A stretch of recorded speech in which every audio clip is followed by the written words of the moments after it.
Alors d'abord, tous mes remerciements hein, pour monsieur le vice-président, premier vice-président maintenant, tout récemment du tribunal judiciaire de Paris, et pour Vincent Ramon, qui va animer ce webinaire.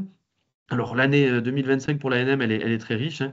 Je vous invite à tous les arrivants à vous connecter et à mentionner votre présence dans l'onglet Conversation, à nous dire d'où vous venez aussi, parce que ça nous intéresse de savoir d'où vous venez pour qu'on ait un panorama des différents lieux depuis lesquels vous vous connectez.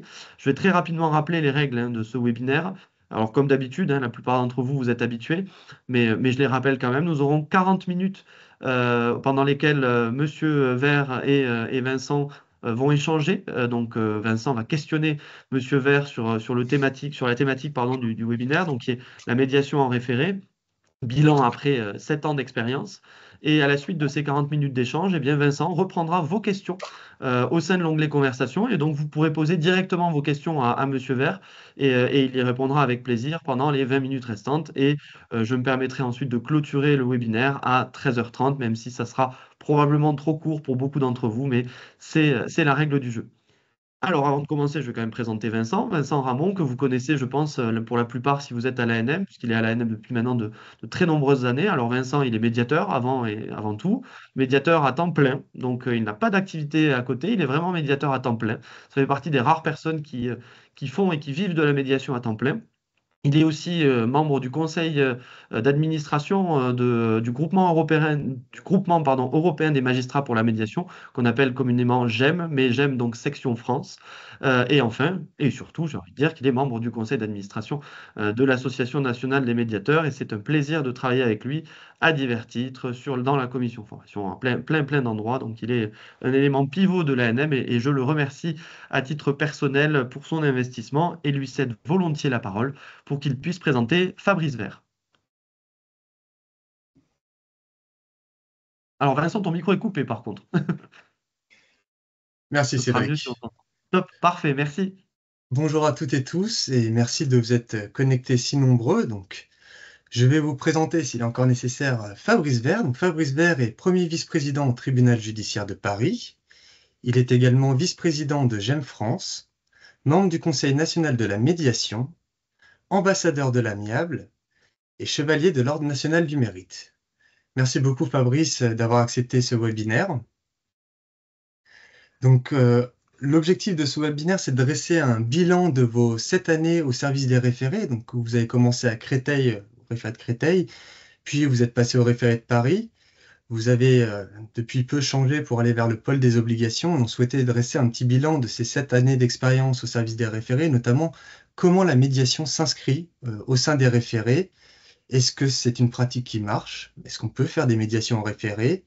Et si oui, quels en sont les enseignements que vous avez pu en tirer? Alors peut-être pour commencer, expliquer à nos amis non-juristes ce qu'est le service des référés. Bonjour, bien, je vous remercie de m'avoir invité pour ce webinaire. Alors, le service des référés, alors donc moi j'étais en référé pour les affaires civiles, alors un peu de social à Créteil pour les conflits collectifs du travail. Donc le référé, alors de manière commune, on dit que le juge des référés est le juge de l'évidence et de l'urgence, c'est-à-dire lorsqu'il y a un trouble manifestement illicite et qu'on veut le faire cesser, on peut également saisir le juge. On peut le saisir si on a une obligation qui n'est pas sérieusement contestable, et bien pour faire exécuter cette obligation, on peut le saisir. On peut également le saisir pour pouvoir ordonner des mesures d'expertise in futurum en vue d'un procès futur au fond. Donc, ça peut être un contentieux extrêmement varié, essentiellement beaucoup d'affaires de baux commerciaux, de copropriété, des demandes d'expertise en matière immobilière, mais ça peut être aussi des demandes d'interdiction, en tout cas de suspension d'une décision d'une assemblée générale, d'une association, d'un parti politique, une demande de suspension d'une vente aux enchères. Donc ça peut être des contentieux extrêmement variés dans des domaines très différents. C'est une procédure orale, même si l'avocat, quand même, maintenant, est devenu pratiquement obligatoire alors sauf devant le juge des contentieux ou le juge de proximité pour les affaires en dessous de 10 000 euros, là l'avocat n'est plus obligatoire. Mais autrement, dans les tribunaux judiciaires, hors chambre de proximité, l'avocat est pratiquement obligatoire partout. Donc Donc à finalement, Paris, ça représente à peu près 10 000 affaires, entre 9 000 et 10 000 affaires par an. Donc c'est quand même à Paris, il y a 9 juges. À Créteil, je crois que c'était 1300 affaires par an à peu près. donc vous nous décrivez finalement un juge qui traite de beaucoup d'affaires, des domaines très variés. Vous nous avez dit juge de l'urgence. On pourrait trouver ça un peu paradoxal d'avoir de la médiation alors qu'il y a une urgence à traiter. Comment vous voyez la médiation au sein des référés? Alors, c'est vrai que quand j'étais allé, je ne vais pas dire qui c'était, mais quand j'avais rencontré la bâtonnière en place quand j'ai commencé à Créteil, elle avait l'air très sceptique sur la médiation en matière de référé, en disant justement s'il y a de l'urgence, etc. Eh bien, en fait, il n'y a rien de plus rapide pour régler un conflit qu'un accord. Parce que, et la première affaire emblématique que j'ai eue à Créteil, c'était une usine qui était bloquée par des piquets de grève qui empêchaient donc les salariés qui voulaient travailler de travailler. Donc l'usine, je crois qu'elle fournissait des plateaux repas à tous les hôpitaux du coin et les écoles. En tout cas, c'était une usine qui fabriquait des choses qui devaient être livrées tout de suite. Autrement, les enjeux, les conséquences étaient très graves. Eh bien, par une médiation, le problème a été réglé en 3 jours. Il y a eu un accord. J'ai ordonné la médiation le mercredi ou le jeudi et je reprenais l'affaire le lundi si la médiation ne marchait pas. Mais en 3 jours, tout était réglé. J'ai eu d'autres affaires où la médiation on n'en a pas voulu. Que s'est-il passé dans le même genre de cas de figure? Donc, je rends une ordonnance qui ordonne, qui considère qu'il y a un trouble manifestement illicite, grève illicite et qu'ordonne l'expulsion des grévistes qui empêchaient les autres d'aller travailler. Le temps que ce soit exécuté, s'il y a des problèmes d'ordre public, la décision n'est pas exécutée. Donc, l'entreprise tombe en catastrophe économique. Ensuite, les salariés qui faisaient les piquets de grève, eh bien, ils ont été licenciés par l'entreprise pour faute lourde et ça a été confirmé par la Cour d'appel. Donc, tout le monde a en réalité dans cette affaire eu des conséquences négatives, alors que par la médiation, on a pu obtenir une décision très rapide et qui a satisfait, puisqu'il y a eu un accord que j'ai acté, qui a satisfait tout le monde. Donc en fait, l'urgence, au contraire, quand il y a urgence, si on veut une décision, une solution immédiate, eh bien la médiation peut être tout à fait l'option. Par exemple, souvent on me dit en référé, on me disait, bon, je demande une expertise, c'est très urgent, je demande une expertise. Alors, tout le monde sait très bien qu'il ne va rien se passer avant 1 an ou 1 an et demi. Donc, l'urgence, effectivement, des critères des référés, mais pas uniquement. En référé, en fait, on a beaucoup d'autres critères de compétence, qui est l'obligation sur souvent non sérieusement contestable ou trop manifestement illicite. Mais donc, l'urgence, en réalité, en référé, il y en a, mais pas tant que ça. Mais l'urgence est parfaitement un critère d'élection à une mesure d'amiable. Se mettre autour d'une table, tenter le coup, ça prend combien de temps? Très peu. Et par contre, on peut avoir une solution tout de suite rapide et qui satisfasse tout le monde. Donc effectivement, ça peut paraître contre-intuitif, en tout cas contradictoire, référé et amiable. Pas du tout. C'est au contraire très complémentaire. C'est comme dans tous les autres contentieux, c'est pas la solution miracle. Faut que ce soit singulier, faut l'adapter, faut toujours singulariser. En réalité, quand on se dirige vers l'amiable, voir si dans cette affaire, bon, s'il y a déjà eu plein de discussions, tout le monde s'est mis autour d'une table, bon, on va être moins enclin à proposer une médiation, une conciliation. Par contre, les parties veulent plus parler pour X, Y raison, bailleurs et preneurs. Bon, moi, je considère qu'avant de saisir un juge, en matière de bail et commercial, eh bien, le bailleur, il doit discuter avec le preneur, sauf violence, sauf cas qui ne soit pas éligible à l'amiable. Très bien. Et vous avez souvent à vos audiences en référé la présence d'un médiateur et d'un conciliateur. En quoi la présence de ces acteurs-là vous aide à promouvoir justement l'amiable? Alors, c'est vrai que pour la politique de l'amiable qu'on a menée, alors moi j'ai été chargé de mission du premier président Majindi, on avait fait 2 rapports, un sur la médiation, un sur la conciliation. J'ai le diplôme de médiateur, donc j'ai beaucoup quand même réfléchi sur la question et me suis formé sur la question. Donc, quand on a lancé la médiation à Créteil, c'était dans le cadre d'une politique de cours et d'une politique de juridiction soutenue par le président Noël, qui a décidé de créer une unité des modes amiables où se réunissaient tous les acteurs de l'amiable, avocats, médiateurs, conciliateurs, notaires, commissaires de justice, magistrats, etc. Donc là, c'était donc on se réunissait et on réfléchissait sur la façon dont on pouvait lancer les modes amiables qui n'étaient pas du tout très peu développés, il faut bien le dire. C'était un rapport, je ne me rappelle plus, on a eu des rapports, il n'y a que ça tout le temps, mais qui nous disait qu'il n'y avait qu'1% des affaires judiciaires qui faisaient l'objet d'une mesure de médiation. Alors quand j'entends certains avec des grands cris d'orfraie dire il y a de la médiation partout et de la conciliation partout, c'est pas tout à fait le cas. On regarde les statistiques. Au niveau civil, si je mélange commercial, social, c'est plus de 2,5 millions d'affaires, je crois, par an. Donc, on est loin d'avoir du tout amiable partout. Donc, comment faire pour le développer? Puisque c'est quand même, j'ai écouté une excellente intervention de Jacques Fagé il n'y a pas longtemps lors d'un cycle sur l'amiable à la Cour de cassation, qui dit que pour les juristes, quand même, l'amiable, c'est complètement souvent contraire à ce qu'on a appris lorsqu'on a été sur les bords de la fac de droit, où il faut apprendre en fait à se déstructurer pour essayer, par exemple, en matière, si on veut être médiateur, tout le monde sait très bien qu'il faut savoir ne pas parler et fermer sa bouche. Pour les juristes, c'est un peu compliqué. Donc voilà.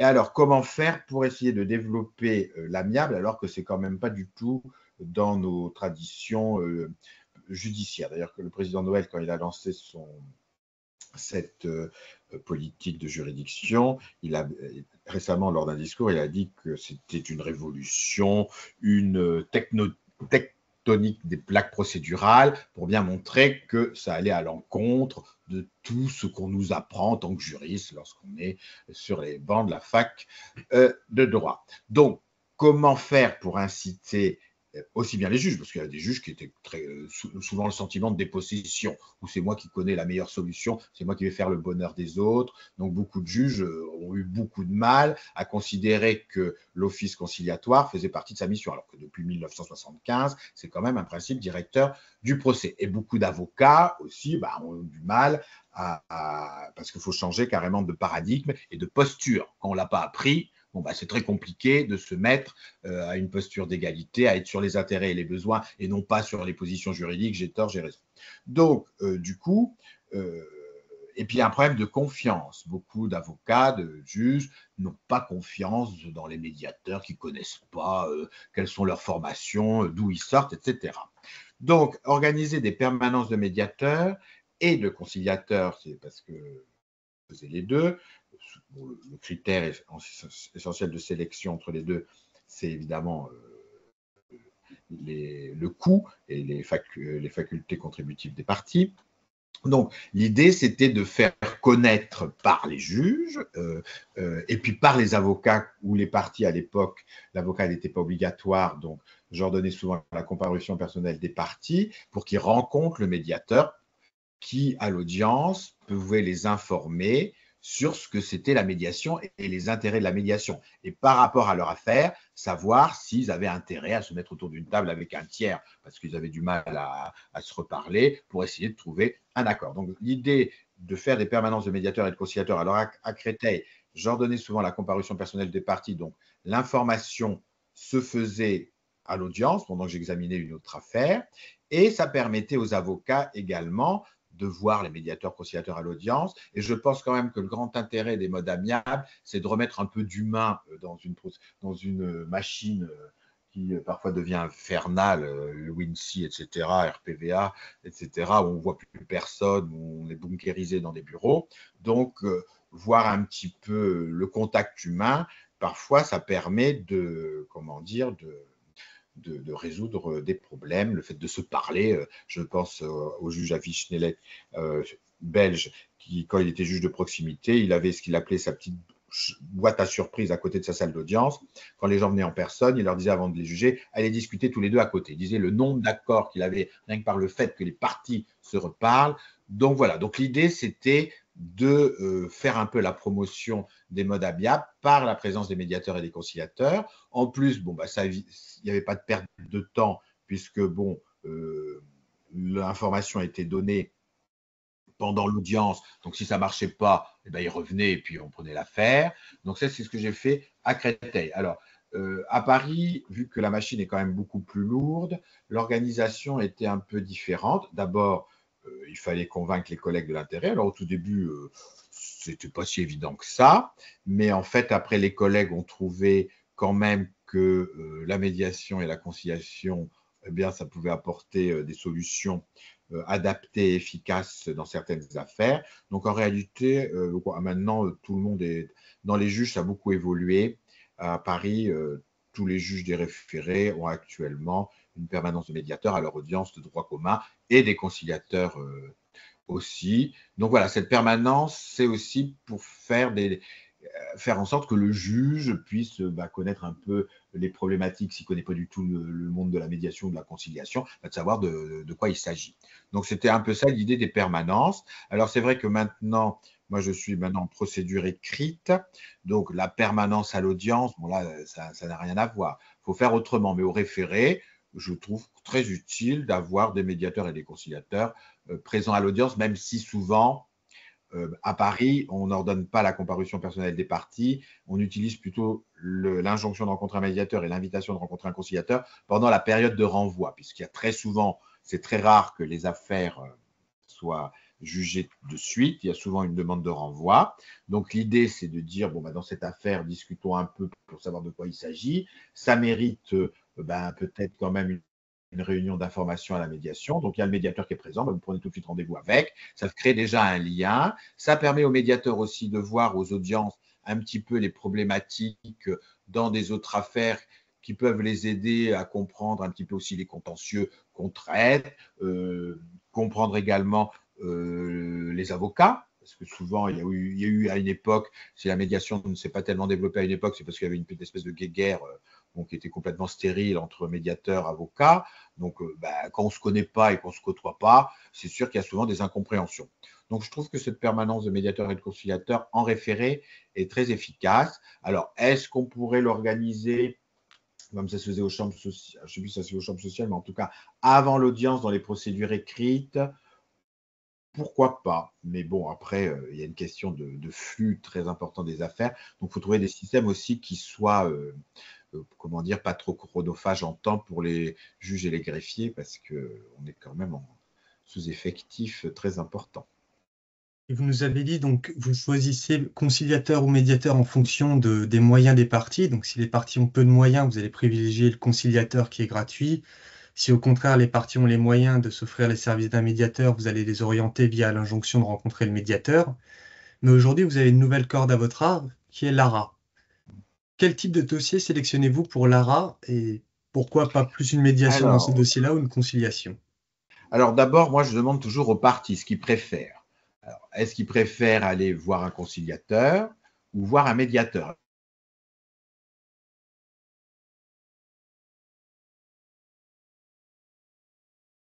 Ah, je crois qu'on a un petit problème de connexion avec le président Vert. Est-ce que vous nous entendez? Allô? Oui, on vous a perdu quelques petites secondes. D'accord. Je suis au 37e étage, au dernier étage maintenant, peut-être que ça passe pas très bien. Donc, je ne sais plus ce que je disais. Ah oui, sur le choix, d'abord, c'est aux parties, c'est elles aux avocats qui connaissent le mieux l'affaire, donc de voir s'il vaut mieux un conciliateur, un médiateur ou le juge de l'audience de règlement amiable. Alors, au tout début, allô, je suis en réunion, je vous rappelle plus tard. Merci, au revoir. On m'a reperdu, non, c'est bon? Et donc, c'est aux parties à voir ce qu'il y a de mieux. Alors, c'est vrai que c'est pas facile. Alors, sur le coup, si, c'est facile. Bon, si j'ai pas d'argent, je peux pas payer un médiateur. Bon, il y a le juge ou le conciliateur. Voilà. Si c'est pas le problème du coût, Donc, pourquoi choisir plutôt un conciliateur, un médiateur ou le juge de l'ARA? Donc là, il faut savoir, alors, il y a les textes qui existent, mais les textes ne définissent pas du tout le processus de médiation ni de conciliation. Donc, c'est plutôt, en général, on dit que le conciliateur est plus force de proposition qu'un médiateur. Mais enfin, on sait tous que dans les pratiques, ce n'est pas si clair que ça. Par rapport à l'audience de règlement amiable pour le juge, là, les textes disent que le juge peut donner les grandes lignes juridiques. Donc, c'est vrai que dans certaines affaires où les avocats disent, j'ai déjà eu ça, hein, disaient certaines choses à leurs propres clients, mais il y avait du mal à admettre certaines choses. Alors là, je le fais uniquement en aparté, hein. Quand je donne les grandes lignes juridiques en audience de règlement amiable, je ne le fais jamais, évidemment, en plénière. Bon, bah après, chacun, ce n'est pas interdit. Moi, ce n'est pas ma pratique. Donc là, ça peut m'arriver en aparté. Ça m'est arrivé tout récemment où un avocat me dit, alors, il voulait des apartés, donc j'ai souvent 2 salles ou 3 où les parties vont quand je décide des apartés. Mais là, c'est une avocate qui me demande l'aparté et elle me demande si je veux rester. J'ai dit, bien sûr, cher maître, pas de problème. À brûle pour point, quel est votre avis? Alors, c'est vrai que j'avais fait avant tout le processus d'explication, j'avais entendu les parties, ça dure très longtemps. Donc là, alors je ne donne pas de pronostic, parce que je ne me permettrai jamais de dire ce que va faire un juge, parce que j'avoue, je ne sais pas du tout ce que va faire un juge. Je ne suis pas Madame Irma. Par contre, en tant que vieux juge des référés, par exemple, je peux dire, bon, cher maître, il y a un problème d'application d'un règlement de copropriété, c'est cette clause. Bon, je la lis, bon, bah, là, je ne comprends rien. Donc, bon, bah, et là, je rappelle, bon, le juge des référés, il ne peut pas interpréter. Mais bon, après, j'en sais rien. Peut-être que mon collègue qui jugera trouvera qu'elle est très claire. Donc, je peux donner quelques lignes. Voilà, je peux donner comme ligne juridique le juge des référés. Si c'est confus, il ne pourra pas interpréter une clause. Par contre, si elle est claire, oui. Donc, je peux donner quelques grandes lignes. La charge de la preuve, ça m'est arrivé. Bon, bah oui, monsieur, c'est à vous de rapporter la preuve normalement. Alors, je ne m'engage jamais. Bon, qu'est-ce que vous avez comme élément de preuve? Bon, bah ça, bon, voilà. Donc, en général, il faut vraiment avoir des preuves solides. Donc, on peut donner. Donc, c'est vrai que le juge de l'ARA, par rapport au médiateur qui est censé ne pas donner d'avis, de choses, nous, on peut donner les grandes lignes juridiques applicables à l'affaire. Mais ça ne veut pas dire, voilà, moi, si j'étais juge, je ferais ça. Pas du tout. C'est vraiment.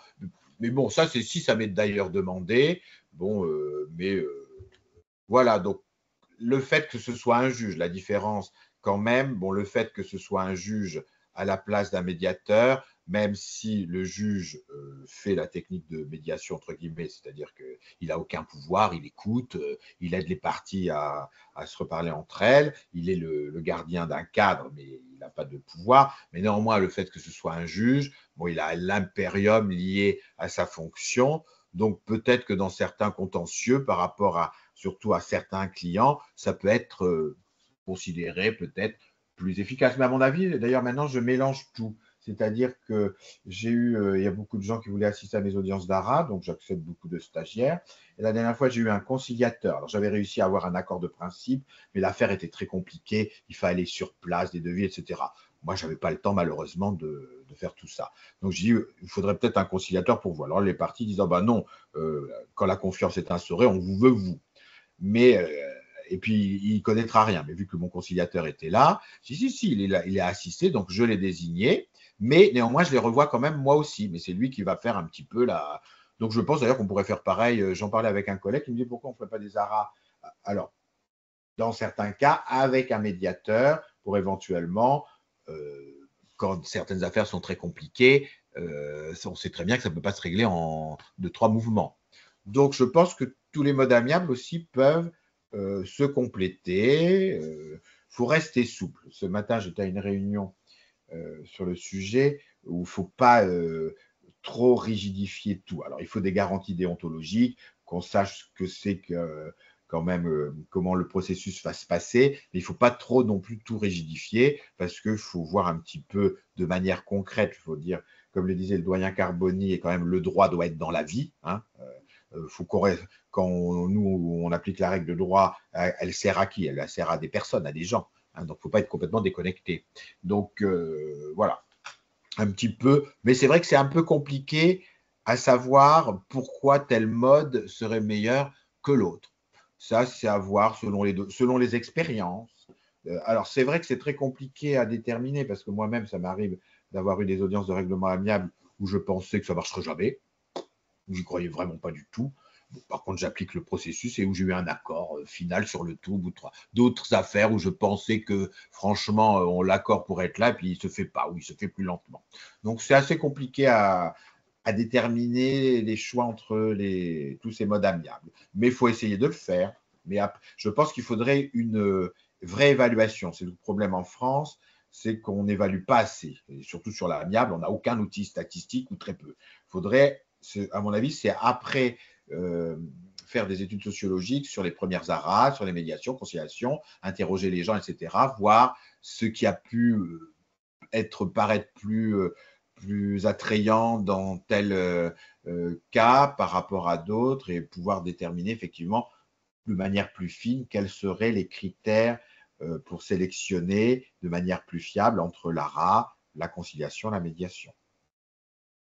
Mais ce que j'entends, c'est une complémentarité aussi des modes amiables et pourquoi pas effectivement des ARA et médiation en même temps pour augmenter encore les chances de succès.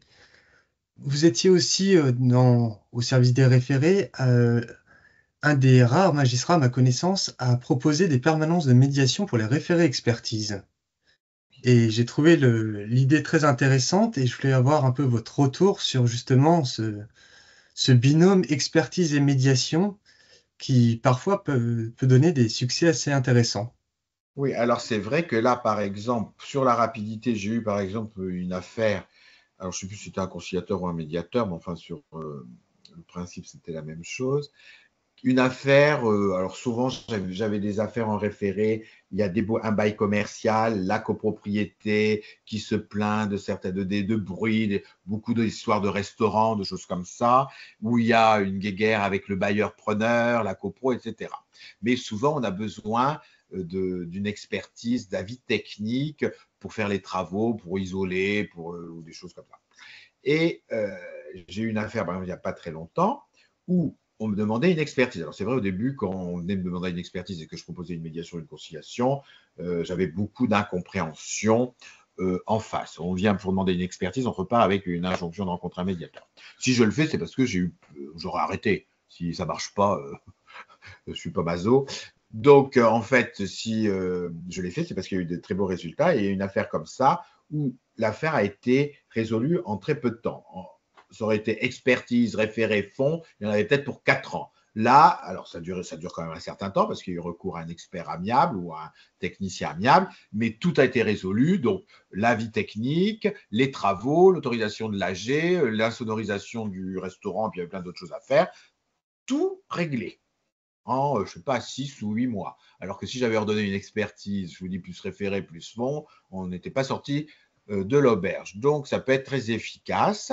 Alors, évidemment, je le fais systématiquement dans les affaires où l'expertise va coûter plus cher que le coût de la réparation.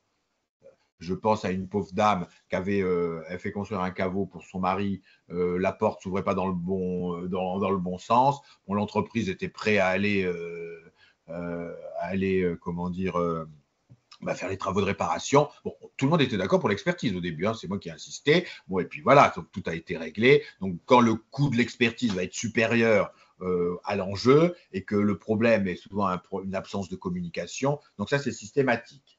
Après, quand vraiment, alors je discute beaucoup avec les avocats, bien sûr, quand, bon, il y a vraiment, une des plus importante que j'ai fait au début, d'ailleurs, je n'y croyais pas du tout. J'avais un problème avec 2 tours. Il y avait 33 000 de réserves, un énorme dossier, et qui n'était pas à Paris, bien sûr. Et donc là, j'ai dit, vous avez choisi Paris, donc j'ai bien compris, vous souhaitez avoir la médiation, vous ne serez pas déçus, donc je vais d'abord vous envoyer en médiation. Mais enfin, il y avait tellement de parties que, bon, si la médiation, l'injonction revenait infructueuse, c'est ma greffière qui était obligée de reconvoquer tout le monde, ça lui faisait beaucoup de travail, donc j'ai dit, je vais réfléchir. Et en fait, j'ai fait l'injonction en même temps que l'expertise. Ce qui s'est passé, les parties sont allées à l'injonction, d'ailleurs je pensais qu'ils n'iraient pas, et sur les 33 000 désordres, en fait, ils ont élagué. Il y a eu toute une série de réserves qui ont été levées, etc. Et l'expert s'est concentré sur les vrais, en réalité, problèmes techniques, où bon, il y avait des problèmes de fondation, je ne sais pas quoi. Là, il fallait vraiment un avis d'expert. Donc, ce qui est très efficace aussi, à mon sens, c'est associer les deux. Alors, le système en droit administratif où l'expert peut être médiateur en même temps, j'y crois quand même assez moyennement. Par contre, qu'on associe un expert, alors qui peut être médiateur autrement, ça c'est autre chose, mais dans une même affaire, à mon sens, c'est très compliqué d'être expert et médiateur. De toute façon, nous, ce n'est pas possible dans le judiciaire. Mais associer les deux, après, les parties y vont quand elles veulent, c'est-à-dire soit elles y vont, dans certains cas, peut-être avant même les premières opérations de l'expertise, parce que le vrai sujet, c'est un problème de communication, de pièces, je ne sais pas quoi, et on peut trouver la réparation tout de suite sans avoir besoin d'un avis technique. Soit on a besoin d'un avis technique, mais dès les premières constatations, bon, on s'aperçoit bien d'où vient la fuite. Bon, c'est pas la peine d'aller jusqu'au bout de l'expertise qui va coûter, ça va nous faire des frais peut-être pour rien du tout. Donc, on peut le faire à ce moment-là. Ou après le résultat final de l'expertise, si effectivement il y a un vrai sujet, des vraies contestations sur d'où vient le problème, etc., et comment le réparer. Donc, à mon avis, c'est très efficace. Donc, après, le fait que ce soit le juge qui le propose, j'ai toujours pensé que c'est l'impérium du juge. Le fait que le juge propose, il y a des avocats d'ailleurs qui me le disaient. Moi, je proposerais bien à mon client, mais si je lui propose, il va trouver ça un peu bizarre parce qu'il considérera que je ne veux pas défendre son dossier, que je suis peut-être de connivence avec l'autre partie.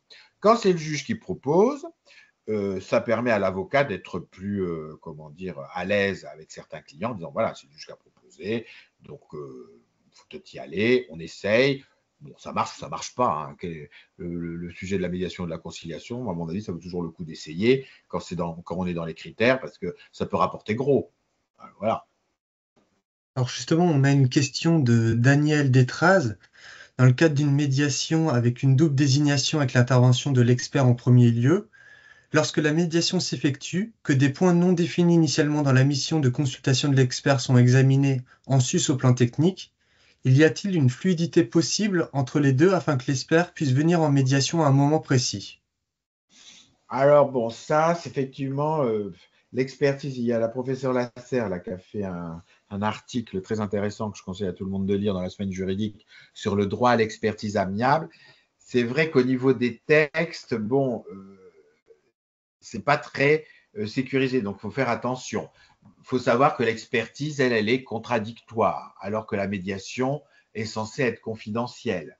Donc, bon, il faut faire en sorte que s'il y a, qu'il y ait de la fluidité, pas de problème, mais qu'il n'y ait pas de violation au cours de cette fluidité des règles qui s'appliquent soit à l'expertise, soit à la confidentialité de la médiation. Mais à mon sens, bon, qu'un expert assiste, par exemple, à une réunion de médiation et si tout le monde est d'accord. Et à ce moment-là, concernant les honoraires de l'expert, comment ça se passe, vu qu'il fera des honoraires supplémentaires? Est-ce que ça repasse devant le juge pour une extension de mission de l'expert? Ben, alors, après, s'il est parti, bon, moi, ce que je fais, moi, c'est je fais une injonction de rencontrer un médiateur avec une expertise. Donc, moi, j'ai vidé ma saisie, je m'en mêle plus. Après, si les parties décident d'entrer en médiation conventionnelle, ben, c'est les parties qui décident du périmètre de la médiation, qui décident des frais, etc. Donc, du coup, moi, je me mêle. J'ai jamais fait. Moi, je suis pour quand même la fluidité par la médiation conventionnelle. Quand il y a des avocats, bon, les avocats connaissent très bien le sujet et leur métier. C'est beaucoup plus souple et fluide plutôt que de faire intervenir le juge. Enfin, moi, ce n'est pas ma pratique.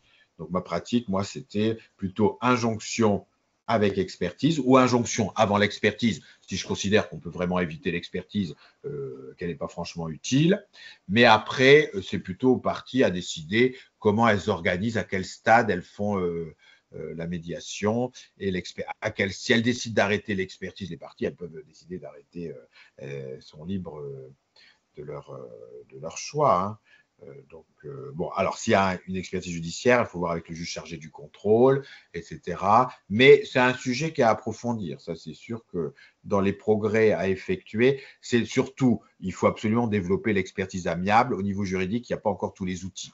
Je pense au délai de forclusion, je pense au juge d'appui. Il faudrait absolument, ça c'est une de mes grandes revendications, j'espère qu'on obtiendra, c'est lorsque des parties acceptent qu'ils ont des avocats, ils font l'expertise par acte contresigné par avocat, il faudrait qu'en cas d'incident, c'est-à-dire si on veut mettre en cause une autre partie ou s'il y a un incident, qu'il y ait un juge d'appui. Actuellement, on peut comprendre que les avocats n'aillent pas davantage en expertise par acte contresigné par avocat parce que ce n'est pas suffisamment sécurisé juridiquement. Alors, ça peut s'y prêter dans certains cas, mais donc il faut absolument améliorer le système de droit en la matière pour éviter toute problématique.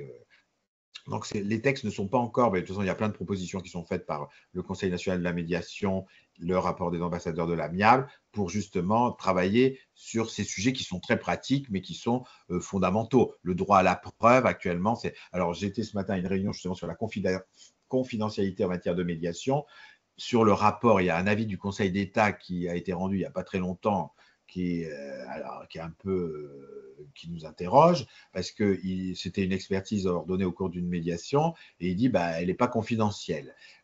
Donc, il faut savoir que la directive européenne du 21 mai 2008, elle est applicable aussi bien aux juridictions judiciaires qu'aux juridictions administratives. Nous, on a toujours pensé et dit que si des parties souhaitent qu'une expertise reste confidentielle en cours de la médiation, elle le peut. Bon, à mon avis, c'est absolument essentiel que les parties puissent choisir au cours d'une médiation ou d'une conciliation que la mesure d'instruction technique qui est ordonnée au cours de cette médiation ou conciliation revête ou pas le caractère confidentiel. C'est à elle de décider. Il faudrait que les textes soient plus clairs sur tous ces sujets, parce que quand on voit l'avis du Conseil d'État, on peut s'interroger sur ce que dirait notre chère Cour de cassation. Bon, des fois, ils peuvent dire le contraire, on le sait très bien. Mais enfin, bon, voilà, tous ces sujets méritent encore du progrès, aussi bien dans les textes et dans beaucoup de choses. Mais bon, j'espère que ça va se faire très bientôt, parce que maintenant, des rapports, on en a beaucoup. Rapport des ambassadeurs de l'Allemagne. J'ai rencontré il n'y a pas longtemps notre nouveau garde des Sceaux dans un autre cadre, parce que j'ai beaucoup de casquettes. Et donc, je lui ai parlé de l'amiable. Il a l'air de beaucoup s'y intéresser, mais je lui ai dit, voilà, maintenant, il y a les rapports. Maintenant, il suffit de mettre en exécution nos rapports. Donc, j'espère beaucoup que ce sera fait. En plus, il y a son conseiller chargé des affaires civiles, Clément, pas annoncé officiellement, mais enfin, c'est annoncé partout, qui est un très grand connaisseur aussi des modes amiables. Donc, j'espère qu'on aura bientôt les quelques mesures qui s'imposent pour développer de manière beaucoup plus importante l'amiable, notamment au niveau des expertises. Parce que là, quand je vois mes audiences, moi, d'expertise de référé, où j'ai compté une fois, alors certes, il y avait un renvoi d'audience, 300 avocats, dont la plupart venaient pour dire protestation et réserve, donc ça veut dire qu'ils étaient d'accord avec l'expertise. Donc, qu'est-ce que ça vient faire devant moi? Donc, il faut peut-être l'organiser un peu mieux et créer ce juge d'appui qui puisse intervenir quand il y a un problème. Donc, l'expertise amiable, c'est un vrai sujet à développer et à aborder pour les gens, parce que bon, quand vous avez une expertise qui dure des années, qui coûte très cher et que l'enjeu c'est 3 fois moins, ça n'a pas de sens. Alors nous allons prendre une nouvelle question de Hervé Craé. En matière de conflits liés au travail, le recours aux médiateurs régionaux des conflits collectifs du travail, décidé par le préfet de région, pourrait-il être considéré comme un concurrent de la procédure en référé et télescoper l'action du juge des référés? Bon, alors c'est vrai que bon, il existe ce médiateur, s'il fait du bon travail, il n'y a aucun problème, c'est pas concurrent. Moi, je considère que tous les modes amiables ne sont pas concurrents, parce que c'est pas la même chose, le médiateur sur cette liste du préfet et le médiateur judiciaire désigné par un juge. Donc après, il faut voir l'efficacité. C'est plus après dans l'efficacité, il faut voir ce qui, dans certains cas, est le plus efficace. Donc, je sais que ça existe. Après, bon, je n'ai jamais considéré que c'était concurrent. Moi, j'en ai fait beaucoup de médiation en conflit collectif du travail avec d'énormes réussites. J'avais presque une affaire sur deux qui se terminait par un accord. Donc, parce qu'il y avait beaucoup de contentieux en réalité.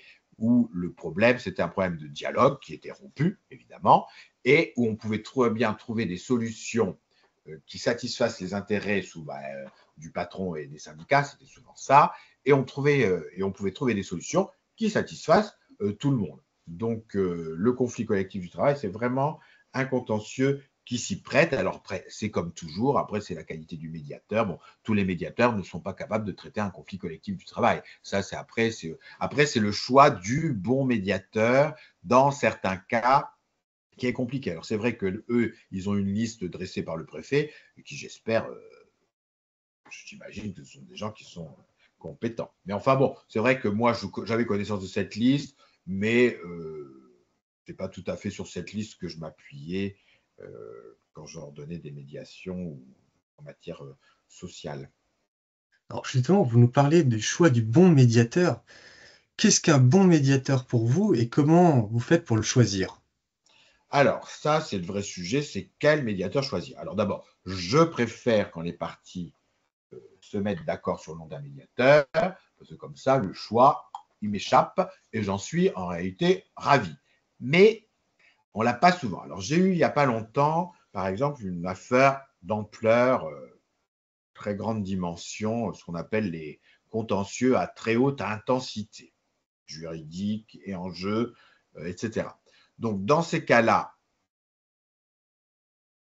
par ma connaissance du milieu de la médiation, c'est pour ça que je pense que les juges doivent rencontrer les médiateurs, qu'il doit y avoir des réunions régulières, notamment dans les mais ça se fait beaucoup à Paris, par exemple les juges de la copropriété, il y a souvent des réunions avec les médiateurs, les avocats, ça se fait propriété intellectuelle, donc il faut effectivement, mais c'est comme pour l'expert, quand je désigne un expert, je ne prends pas mon jeu de fléchettes et clac, non, bon, après, il y a ce qu'on appelle la réputation, comme pour un dentiste, un médecin. Pour un juge, j'imagine que c'est pareil. On a tous des réputations, donc effectivement, il y a la formation. Alors évidemment, il y a des listes par cours d'appel, donc on peut se référer aux listes où on peut voir qui est la personne. Après, donc, par exemple, dans cette affaire, bon, j'ai fait une proposition de plusieurs personnes que je pensais qualifiées pour cette affaire. Alors souvent, c'est la profession qui peut intervenir. J'avais proposé un professeur de droit médiateur, avocat médiateur, ça peut être, bon, la profession peut être un des critères. Après, il y a des noms qui sont connus. Hein. Les avocats connaissent maintenant de plus en plus le milieu de la médiation. Mais dans cette affaire-là, les avocats ont également proposé des médiateurs. Et donc, des fois, je choisis le médiateur qui pourra être nommé, pourra être un médiateur proposé par l'avocat. Ça dépend de… Alors, quand c'est le médiateur à l'audience, quand je suis en permanence de médiateur, on a tendance, évidemment… Bon, d'abord, c'est l'information. Moi, ce n'est pas des médiations judiciaires. Donc, moi, ça me facilite là.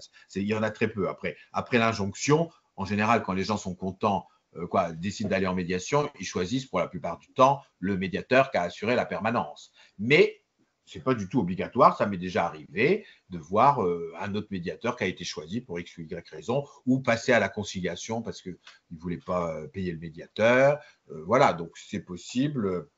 Mais bon, mais c'est vrai que le choix du médiateur, il était… Alors après, c'est comme dans tous les métiers. Alors, qu'est-ce que c'est que la réussite d'une médiation? Ça, c'est l'autre question. Alors, c'est vrai que nous, on est dans un fonctionnement institutionnel où le quantitatif l'emporte sur le qualitatif au niveau de nos statistiques, puisque chez nous, un dossier égale un dossier. Qu'est-ce que c'est qu'une bonne médiation? Peut-être que ça ne va pas mettre un terme au problème de droit soumis au juge, mais si les parties, je ne sais pas, s'ils ont eu des enfants ensemble et que ça permet de faire en sorte que, bien, au niveau de l'éducation des enfants, les parents se reparlent, eh ben, ce n'est pas un échec, même si la question juridique posée au juge n'est pas résolue. Donc ça, c'est très compliqué de dire, il faudrait comment dire, des évaluations un peu sociologiques, etc., pour savoir ce qu'apporte une mesure de médiation, qu'est-ce que c'est que la réussite d'une mesure de médiation. Donc c'est vrai que c'est des questions très compliquées, mais je pense qu'il faut absolument créer, c'est pour ça, c'est dans le rapport des ambassadeurs de l'amiable, des conseils de juridiction de l'amiable où les juges rencontrent les médiateurs, qui est souvent des permanences, pour que les juges connaissent. Je ne crois pas au tour de bête. Hein. Il y a une liste, allez, ce jour-là, je mets un tel et un tel. Par contre, il faut que ça reste ouvert. Voilà, il faut que, par exemple, en permanence de médiateur, on a pris des gens, des médiateurs qu'on ne connaissait pas du tout, qui étaient nouveaux diplômés. Alors, des fois, on organise des co-médiations avec ceux qui veulent se lancer, parce que c'est un marché, hein, la médiation, concurrentielle, on le sait bien. Donc, il ne faut pas qu'il y ait il n'y a pas de liste privilégiée, quoi. Il y a une liste de cours d'appel, mais après, c'est un marché concurrentiel. Il y a des médiateurs qui se font connaître, d'autres qui ne se font pas connaître. Il y a des médiateurs qui aiment faire des injonctions, d'autres qui n'aiment pas ça, on le sait bien. Donc, en réalité, le choix du médiateur, c'est des critères multifactoriels qui, se complètent. Mais c'est un peu comme pour les experts, comme je vous dis. Les experts, Et justement, nous avons la question de Cécile Frécharlot et de Emma Berlet. Comment faire pour accéder aux permanences? faut écrire. Alors, écrire à qui? Faut écrire aux services qui font des permanences. C'est plus moi, donc. Alors, en général, d'ailleurs, je ne voulais plus. C'est pas moi qui les faisais les permanences. C'était mes collègues. C'est souvent mes collègues à Paris. J'étais très content parce que mes collègues des référés s'y sont mis très vite. Donc après, c'est mes collègues qui choisissaient Alors il y a des médiateurs qui écrivent, qui sont connaître. Voilà, je suis candidat. On en teste. Il faut se faire connaître. Après, les listes de médiateurs il y a tellement de médiateurs qu'on peut même pas mettre. Mais il faut jamais hésiter à écrire au juge. Moi, le premier médiateur que j'ai nommé quand j'étais à la Chambre des successions à Paris il y a longtemps, c'est une médiatrice qui m'avait écrit. Elle est tombée le bonjour. Je ne sais pas pourquoi. Je dis tiens, pourquoi pas. Voilà, il faut écrire, faut aller aux réunions quand il y en a, il faut écrire au juge, se faire connaître. Voilà. Mais c'est pour ça que je pense qu'il faudrait quand même des réunions dans tous les tribunaux régulières entre les juges et les médiateurs pour que les juges rencontrent les médiateurs. Voilà. Je retiens l'idée de se faire connaître, créer une relation de confiance finalement entre le médiateur et le juge. Oui, c'est comme les experts. On reçoit souvent de temps en temps des experts qui nous disent voilà, je viens d'être admis sur la liste des experts de la cour d'appel. Je dis n'importe quoi. Je suis spécialiste en j'arrive pas à le dire, en gynécologie. Si vous avez besoin d'un gynécologue, je suis disponible. Voilà, donc ça se fait pour les experts. C'est comme ça qu'ils font. Hein. Il y a une Alors liste, on les a gens une... sont contents. Parce que est-ce qu'on est disponible, pas disponible? Alors c'est vrai que ça aussi c'est très important. Le côté disponible, il ne faut pas hésiter à dire je ne suis pas disponible, parce que là, c'est pas bon. Alors on peut écrire au juge, voilà, je suis disponible. Si vous avez besoin de médiateur pour les vacations de Noël, moi je ne prends pas de vacances, je pars cet été à Saint-Tropez, donc je suis disponible. Comme ça que ça marche. Hein. Merci Monsieur Vert. On a une question de Luc Gras. Quelle est votre vision de la séance d'information sur la médiation? Avez-vous en la matière des réflexions en cours? Alors, moi, je pense qu'elle doit être singularisée. C'est-à-dire que, mais bon, ça, c'est mon opinion personnelle. C'est-à-dire que, alors, on reçoit monsieur et madame. S'ils sont très loin, ça peut se faire en vie. Je pense qu'en présentiel, c'est mieux. Mais enfin, si on ne peut pas, vu que c'est délivré gratuitement. Par contre, alors, il y en a beaucoup qui ne connaissent pas encore les modes amiables. Donc, il faut expliquer effectivement ce qu'est la médiation, mais surtout dans votre affaire. Alors, sans aller trop loin, mais quand même, dans votre affaire, est-ce que ça s'y prête ou pas? Voilà. Essayez de déterminer. Donc, faire une information, je dirais, singularisée. L'information, la médiation, c'est merveilleux. On va tous tenir la main et faire une ronde ensemble. J'y crois moyennement. Par contre, l'information dans votre affaire, voilà, vous avez un problème avec votre voisin qui fait ci, ok, vous lui faites sur votre procès, vous demandez une expertise, vous allez l'obtenir, mais l'autre, il vous reproche, je sais pas quoi, vos pots de fleurs sur la fenêtre là qui sont pas conformes, c'est interdit par le règlement de copro, donc vous aurez ça. Donc voilà, quel est pour vous, est-ce que vous avez intérêt à continuer à vivre fâché avec votre voisin ou pas? Donc si vous voulez vous réconcilier, bon, certes là il y a un problème, mais voilà, donc un peu voir par rapport à l'affaire s'il y a un intérêt ou pas. Voilà. Donc, je dirais une information singularisée. Après, alors le problème, effectivement, il y a des fois des accords qui se font lors de l'injonction. Le médiateur, il n'est pas rémunéré. Donc, à quel stade on dit, bon, bah, stop, l'injonction, l'information est terminée, on passe en médiation. Ça, c'est vrai que, bon, c'est plutôt aux médiateurs qu'il faudrait poser la question, quelle est leur pratique, voilà. Alors, c'est vrai qu'il y a des médiateurs qui n'aiment pas délivrer l'injonction. Parce que, alors, souvent, quand le juge délivre une injonction, des fois, bon, bah, vous pouvez avoir des parties ou des avocats qui ne sont pas très favorables. Donc, ce n'est pas le même exercice. Donc là, il y a un exercice de convaincre, c'est d'expliquer. Après, ils font ce qu'ils veulent, hein, les parties sont libres, mais quand même, quels sont pour vous les intérêts d'entrer dans un processus de médiation? Donc, je pense quand même qu'il faut voir la nature il faut faire un peu du singulier. Si c'est que les informations d'ordre général, mais bon, je me trompe peut-être, hein, mais ça, c'est mon impression personnelle. Alors, nous avons une question de Francine Souma. Que pensez-vous de la médiation post-sententielle? Ah bah moi, je ne l'ai pas inventé puisque c'est interfamilial, mais moi, je l'ai inventé en civil puisque ce n'est pas prévu par les textes.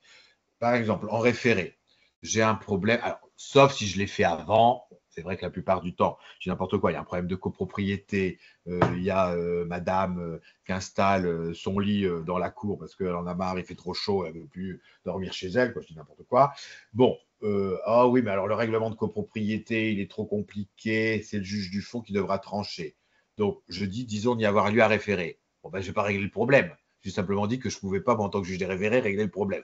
Donc là, il reste bien le problème à régler. Donc là, je peux délivrer une injonction de rencontrer un médiateur de manière post-sententielle. Je le fais, mais je vous dis, c'est assez rare, puisque dans ce cas-là, je vais le faire avant. Voilà. Mais si je ne l'ai pas fait avant, alors je le fais en expertise, j'ordonne une mesure d'expertise, je vide ma saisine. Alors, c'est l'injonction, ce n'est pas médiation post-sententielle, parce que la post-sententielle, il faudrait que j'ai l'accord des parties. Alors, médiation post-sententielle, j'en ai jamais fait. Mais ce que je fais, c'est parce qu'il faudrait que j'ai l'accord des parties. Bon, si j'ai l'accord pour la médiation, je le fais avant de rendre ma décision. Mais par contre, l'injonction de rencontrer un médiateur post-sententiel, ça, je l'ai fait. Alors, ce que j'ai fait une fois, mais bon, ce n'était pas prévu par les textes non plus, c'est qu'on m'a saisi dans une très grosse affaire d'ailleurs, d'ordonner une médiation. La seule demande, c'était ça. Je veux une médiation. Alors ça, au tribunal administratif, ils peuvent le faire, mais au judiciaire, ce n'est pas prévu par les textes. Je l'ai fait. Voilà. Mais la médiation, ordonner une médiation post-sententielle avec l'accord des parties, je ne l'ai jamais fait. Injonction de rencontrer un médiateur post-sententiel, je l'ai fait. Très bien. Et nous avons une question d'Edwige Calderou. Sur quels critères fixez-vous le montant de la consignation en matière de médiation judiciaire? Alors, vous avez dit que vous faisiez beaucoup Alors d'injonctions moi, avec des je fais médiateurs pratiquement conventionnels. plus de médiation judiciaire mais j'en ai fait une. Là, j'en ai fait quelques-unes, mais c'est vrai, pratiquement autant des injonctions, c'est plusieurs milliers depuis pas mal d'années, autant ou l'invitation de rencontrer un conciliateur. Médiation judiciaire, si j'en fais 4 par an, c'est le maximum. Alors, je prends compte de la nature du litige. Là, j'en fais dans un dossier à gros enjeux financiers, etc., assez compliqué. Bon, bah, là, je vais mettre plus de provisions que pour une affaire bon, que j'estime simple. Mais enfin, c'est assez compliqué de dire si c'est simple ou pas, parce qu'il peut y avoir des médiations très compliquées qui vont se terminer en une réunion, et des médiations de copropriété qui vont paraître moins compliquées, mais qui vont prendre plein de temps au médiateur qui va aller sur place, etc. Donc, voilà. Après, le forfait, quand même, le principe, c'est qu'on fixe une provision la plus proche du montant final. Donc moi, ce que je conseille, c'est qu'au début, bon, bah, on met une somme, souvent c'est, je pense, entre 750 euros, 1000 euros par partie, 1500 euros, donc souvent, ou 2000. Mais bon, il y en a qui font moins, hein. Après, il faut, comment dire, donc moi je demande d'abord aux avocats hein, ce qu'ils en pensent quand ils sont à l'audience. Et puis après, il vaut mieux demander un complément de provision plutôt qu'au final demander une taxation au juge qui soit très différente du montant de la provision. Bon, souvent, en médiation judiciaire, j'ai très peu taxé parce que quand il y a un accord, en réalité, les frais du médiateur sont pris aussi dans cet accord.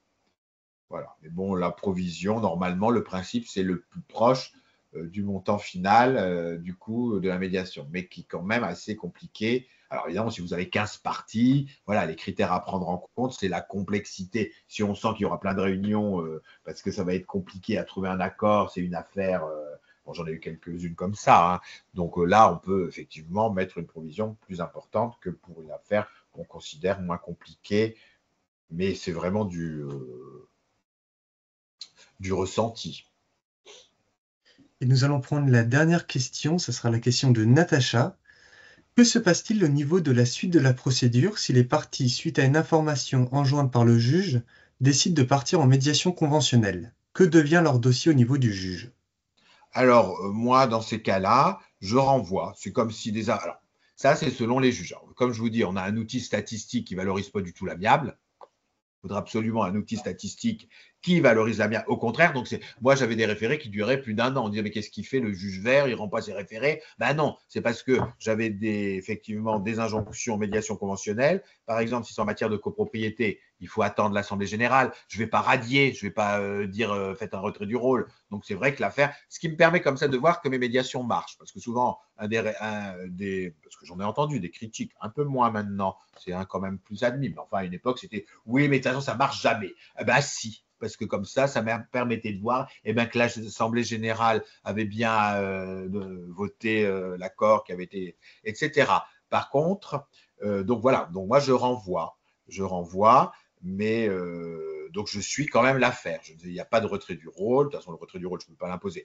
Ça peut arriver. Alors c'est vrai que ça fait des rôles parfois d'audience où il y a renvoi. Bon, enfin, qu'est-ce que j'en ai à faire? Alors, je vous dis, par contre, pour les statistiques, c'est pas bon. Mais moi, comme j'ai dit à une présidente de chambre qui m'empêchait de leur donner la médiation à une époque parce que c'était pas bon pour les statistiques, moi, je travaille pas pour les statistiques, je travaille pour avoir une justice qui corresponde aux besoins de nos concitoyens. Quand je fais par exemple actuellement des audiences de règlement amiable et que toutes les parties sont ravies et contentes d'avoir leur accord, qu'il leur évite des années de procédure, eh ben, j'ai une satisfaction morale et je considère que j'ai fait mon métier correctement. Mais il faut effectivement, ça c'est un des points que j'insiste particulièrement à la chancellerie actuellement, c'est avoir un outil statistique qui, favorise l'amiable. Si vous avez un outil statistique qui fait que le juge qui va dans l'amiable, il est considéré moins bon, à des croix qui baissent parce qu'il est dans l'amiable, ça ne va pas. Donc, il faut un outil statistique qui valorise l'amiable. En tout cas, merci beaucoup, Monsieur Vert, pour votre franchise et avoir répondu à toutes nos questions. Ce que je vous propose, c'est de vous laisser le mot de la fin sur le bilan que vous pouvez dresser de ces 7 années de référé. Comment vous avez vu la médiation évoluer et quelles sont vos projections pour les prochaines années? Alors, j'avoue que, alors comme le disait le président Noël il n'y a pas longtemps, ça n'a pas été facile à mettre en œuvre parce qu'il y avait une révolution de paradigme qui n'était pas évidente, donc ça a été quand même pas facile. Il y a eu quand même, je dirais pas de la violence, mais beaucoup d'hostilité et d'incompréhension. Ah, quand ça marche, alors le vrai sujet, c'est comme ma grande satisfaction, c'est par exemple certains avocats très hostiles à l'amiable qui sont devenus, j'en ai eu plusieurs, qui sont devenus maintenant médiateurs et qui font même des permanences de médiation. Parce qu'ils se sont aperçus, ils ne connaissaient pas. Donc, quand on ne connaît pas, on a peur, souvent, et on n'a pas envie. Quand on commence à connaître et qu'on voit que ça peut être intéressant pour son client et pour soi-même, d'ailleurs, parce qu'il y a des avocats qui considèrent que ça peut être également très intéressant pour leur activité économique. Donc, ça change les choses. Mais c'est vrai que j'ai jamais cédé et j'ai jamais démordu. Mais ça a quand même été. Alors, je remercie le président Noël. Sans le président Noël, je n'aurais pu rien faire. Il y a eu Madame Arins, quand elle était première présidente à la Cour de cassation, à la Cour d'appel. Bon, maintenant, l'actuel premier président de la Cour d'appel. Maintenant, il y a quand même des politiques de juridiction. Et puis maintenant, ce qui a quand même tout changé. C'est un avocat que j'ai bien connu à Lille au pénal en comparution immédiate, qui est devenu un grand promoteur. Lui aussi a dû s'apercevoir que le conflit pouvait être résolu autrement que par le comportement de guerrier. c'est M. Éric Dupond-Moretti. Donc, avoir un ancien avocat devenu garde des Sceaux, pénaliste de renom, plutôt dans ce qu'on appelle la rupture, adhérer complètement à l'amiable, ça c'était quand même, j'avoue aussi, il m'a d'ailleurs nommé ambassadeur de l'amiable, ayant exaucé un de mes vœux d'enfance, d'être appelé Excellence, voilà, je plaisante. Mais voilà, donc ça, il y a eu des moments durs, je dois le dire, mais des grands moments de satisfaction. Je regrette rien, j'espère que ça va continuer. Mais ce qui manque encore, on n'a pas encore tous les outils sur la déontologie, sur la formation. Donc, il manque encore pour que ça devienne vraiment un mode habituel de règlement des litiges dans l'intérêt des justiciables et non pas pour désengorger les juridictions. Ce n'est pas le sujet. Il faut encore des choses. Donc, j'espère que, mais quand même, ça avance. Et avec les avocats, ça a beaucoup avancé, progressé. Et d'ailleurs, voilà. Donc, et puis les collègues, une très grande évolution quand même de mes collègues, dont certains à une époque, je dis pas, il y en a encore, bon, et on a le droit d'être contre, hein, si on veut être contre, on est encore en République ici, donc on peut très bien avoir des idées différentes. Mais il y a moins d'hostilité. Maintenant, c'est plutôt comment faire. Je ne suis pas hostile, mais comment l'organiser, etc. Donc, j'ai vu une évolution des mentalités. Mais ce sont les prémices d'une politique nationale. Maintenant, il faut en donner un contenu beaucoup plus important. Mais je remercie, je ne sais pas qui est là, enfin tous ceux qui m'ont aussi soutenu et aidé, avec qui, parce que ce n'est pas ce combat, entre guillemets, pour développer l'amiable, c'est un combat collectif, et je remercie tous les médiateurs, conciliateurs, avocats, professeurs de droit, tous ceux notaires, commissaires de justice, avec qui, c'est-à-dire c'est une œuvre collective. Ça aussi, ça remet de l'humain, je dirais, ce sera mon dernier mot que je cite tout le temps, mais qui est quand même le mot essentiel, comme disait le premier président Drey, c'est un moment d'humanité dans des procédures parfois kafkaïennes, ça remet de l'humain dans une institution qu'on a bien besoin. Voilà mon dernier mot, et merci. Un grand merci. Merci Et beaucoup. Cédric, je te rends la parole. Merci beaucoup et ça me permet aussi de citer pas mal de personnes dans le chat qui vous ont remercié hein, pour vos actions en faveur du développement de l'amiable et de la médiation. Donc là, on en voit concrètement aussi les applications. Alors, on était plus de 100, 120, 130 hein, quand même au cours de cette réunion. Donc là, je me permets de citer la statistique parce elle est en notre faveur. Je ne l'aurais peut-être pas citée si ça n'avait pas été le cas. Alors voilà, je vais faire quelques petites annonces aussi quand même.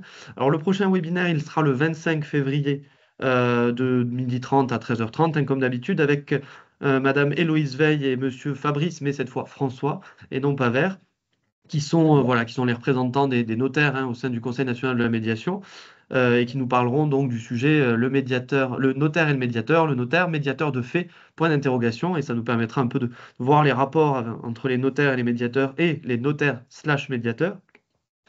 Autre petite annonce quand même qui est intéressante sur notre cycle de webinaires. Alors normalement, on va avoir une convention de partenariat qui sera signée avec une université. Vous en saurez plus au prochain webinaire ou celui d'après peut-être, puisque c'est en voie d'être signé. On a aussi potentiellement, c'est très probable, une publication à venir des cycles de webinaires. Donc vous en saurez davantage aussi quand elle sera un petit peu plus sur les rails. Et enfin, on va parler quand même du congrès d'Angers qui aura lieu le 12, 13 et 14 mars prochain. Tous les adhérents de l'ANM sont invités à partager un moment la veille à 17h, donc le 11 mars à 17h. N'hésitez pas à vous manifester. Donc vous envoyez un mail à l'adresse contact@anm-médiation.com et je m'arrêterai là. Quoi qu'il en soit, en remerciant encore une fois Monsieur Vert et Vincent pour ce webinaire et pour ces actions en faveur du développement de la médiation. Et je vous dis à très bientôt.